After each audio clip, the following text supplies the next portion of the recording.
മനുഷ്യൻ്റെ ഉള്ളിലെ അന്ധവിശ്വാസ ചിന്തകളുടെ ഒരു പോക്ക് കാണണേ.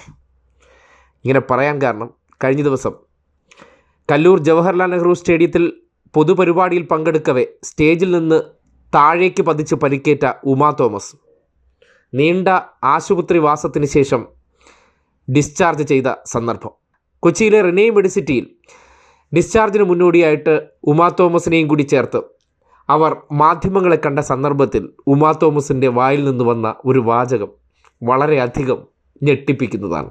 പക്ഷേ ദൈവത്തോടൊപ്പം ചേർത്ത് നിന്ന് എന്നെ കൈവെള്ളയിലെടുത്ത് കാത്തതാവും. അതുകൊണ്ടായിരിക്കും അത്രയും വലിയ ഉയരത്തിൽ നിന്ന് വീണിട്ട് എനിക്ക് തലയ്ക്ക് ഈ ചെറിയ പരിക്കുകളൊക്കെ കൊണ്ട്, ഞാൻ ചെറിയ പരിക്കെന്നല്ല ഞാൻ പറയുന്നത്. കേട്ടില്ലേ, ജീവൻ രക്ഷിച്ചത് പി.ടി. തോമസ് ആണത്രേ. കൈവെള്ളയിൽ അദ്ദേഹം എടുത്തതുകൊണ്ടാണ് ഞാൻ രക്ഷപ്പെട്ടതെന്ന്. ഇത്രയും ദിവസം ആശുപത്രിയിലെ ചികിത്സകളൊന്നും യാതൊരു പരിഹാരവുമായിരുന്നില്ല. ഈ കൈവെള്ളയിൽ എടുത്തു എന്ന് ചിന്തിക്കുന്ന ഉമയ്ക്ക് അങ്ങനെ ചിന്തിക്കാനുള്ള അവകാശം ഈ നാട്ടിലുണ്ട്. പക്ഷേ ആ ചിന്തയ്ക്കൊരു ലോജിക്ക് വേണ്ടേ? എന്തുകൊണ്ട് പരിക്ക് പറ്റാതെ കൈവെള്ളയിൽ പി.ടി. എടുത്തില്ല? അങ്ങനെ ഒരു ചോദ്യം എന്തുകൊണ്ട് ഉള്ളിൽ വരുന്നില്ല? താഴെ വീണ് അതിഗുരുതരമായി പരിക്കേറ്റു. ഡോക്ടർമാരുടെ എല്ലാം ശ്രമഫലം, അതും രാവും പകലും ഒരു ജനപ്രതിനിധിയുടെ ജീവൻ തിരിച്ചു പിടിക്കാൻ അവർ നടത്തിയ ശ്രമം നമ്മൾ കണ്ടതാണ്. ശാസ്ത്രം കണ്ടെത്തിയ മരുന്നുകളാണ് ജീവൻ പിടിച്ചു നിർത്തിയത്.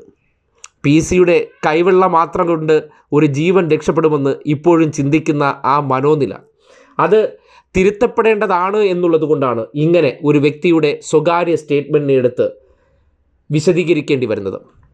ശാസ്ത്രവും സയൻസും പുരോഗമിച്ചതിൻ്റെ അടിസ്ഥാനത്തിൽ ഈ നാട്ടിൽ ആശുപത്രികളും മനുഷ്യൻ്റെ ജീവൻ രക്ഷാ മരുന്നുകളും കണ്ടെത്തി. അല്ലാതെ മരണപ്പെട്ടു പോയവരുടെ കൈവെള്ളകളിൽ മാത്രം വിശ്വസിച്ച് ഇതൊന്നും വേണ്ടിയിരുന്നില്ല എങ്കിൽ ഇന്നിപ്പോൾ ഉമാ തോമസ് ഉണ്ടാകുമായിരുന്നു. ഇതെല്ലാം ഉണ്ടായിരുന്ന് ജീവൻ തിരിച്ചു പിടിച്ചത് കൊണ്ടാണ് തിരിച്ച് ബോധം വരുമ്പോൾ അതിനെയെല്ലാം മറന്നുകൊണ്ട് PC-യും ദൈവവുമാണ് എന്നെ രക്ഷിച്ചതെന്ന് പറയുന്നു. അവർ രണ്ടുപേരുമുണ്ടെങ്കിൽ എന്തുകൊണ്ട് താഴേക്ക് വീണു? അവർ തള്ളിയിട്ടതാണോ? അവർ തള്ളിയിട്ടിട്ട് അവർ രക്ഷിച്ചതാണോ? അല്ല.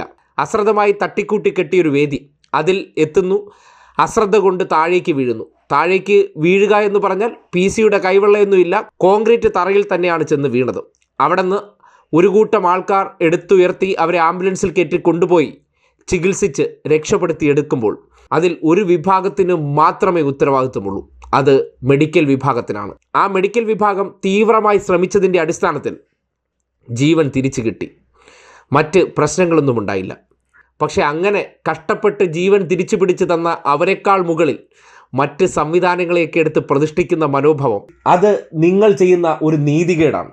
നിങ്ങൾക്ക് വിശ്വസിക്കാം, പക്ഷേ പരസ്യമായി നിങ്ങൾ കണ്ണുകൊണ്ട് കാണുന്നത് നിങ്ങളെ പരിചരിച്ചവരെ മാത്രമാണ്. ബാക്കി നിങ്ങളുടെ വിശ്വാസം നിങ്ങളുടെ ഉള്ളിലുണ്ടാകേണ്ടതാണ്.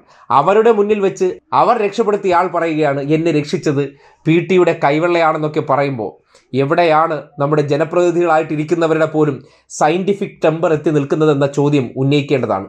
ഇത് കേട്ടാണോ നമ്മുടെ പുതിയ കാലഘട്ടം പഠിക്കേണ്ടത്? അല്ല.